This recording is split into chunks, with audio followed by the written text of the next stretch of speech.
इश्तियाक राइन जिंदाबाद जिंदाबाद जिंदाबाद इम्तियाज भैया जिंदाबाद जिंदाबाद जिंदाबाद इम्तियाज भैया जिंदाबाद जिंदाबाद जिंदाबाद। तो जी हाँ दोस्तों, महात्मा गांधी वार्ड नंबर 10 से कर्मठ जुझारू आप सबके सुख दुख में काम आने वाले इम्तियाज राइन को चुनाव निशान हाथ के पंजे पर मोहर लगाकर भारी से भारी मतों से विजयी बनाएं। तो जी हाँ दोस्तों, आने वाले सभासद के चुनाव में कर्मठ जुझारू सबके सुख दुख में काम आने वाले, कंधों से कंधा मिलाकर चलने वाले महात्मा गांधी वार्ड नंबर 10 से सभासद के आने वाले चुनाव में पंजे के सामने वाला मोहर लगाकर भारी से भारी मतों से इम्तियाज राइन को विजयी बनाएं। हर माँ का बेटा है, बहनों का भाई, जनता के हक की है लड़ता लड़ाई, जनता के हक की है लड़ता लड़ाई। हर माँ का बेटा है, बहनों का भाई, जनता के हक की है लड़ता लड़ाई।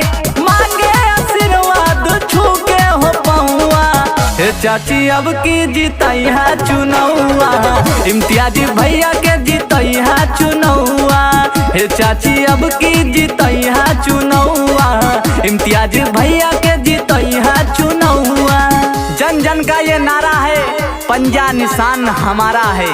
जन जन का ये नारा है, पंजा निशान हमारा है। चाचा चाची, दादा दादी, भैया भाभी, आने वाले सभासद के चुनाव में कर्मठ जुझारू सबके सुख दुख में काम आने वाले बड़े भैया इम्तियाज राइन को आने वाले सभासद के चुनाव में महात्मा गांधी वार्ड नंबर 10 से हाथ के पंजे के सामने वाला मोहर लगाकर भारी से भारी मतों से विजयी बनाएं और अपने वार्ड नंबर 10 में विकास की गंगा बहाएं। इम्तियाज भैया जिंदाबाद जिंदाबाद जिंदाबाद। सबके आशीर्वाद पाई, बनकर सभासद गौवा में आई। हे चाची सुनी, सबके आशीर्वाद पाई, बनकर सभासद गौवा में आई। करबे विकास चमक जाई गौवा, चाची अब की जीतई है चुनौआ, इम्तियाज भैया के जीतई है चुनौआ। हे चाची अब की जीतई है चुनौआ, प्रकाश भैया के जीतई है चुनौआ। हो चुका आगाज, रण बदलने की तैयारी है।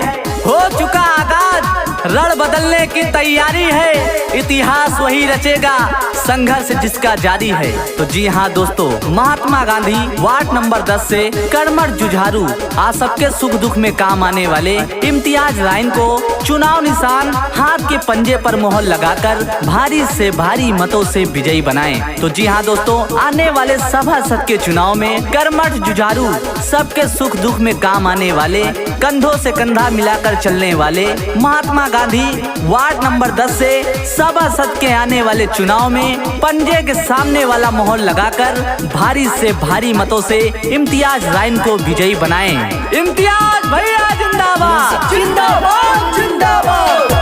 हर मुसीबत में दौड़ाई, सुख दुख में साथ निभाई। कौनो प्रकार की दिक्कत ना हो चाची, हर मुसीबत में दौड़ाई, सुख दुख में साथ निभाई।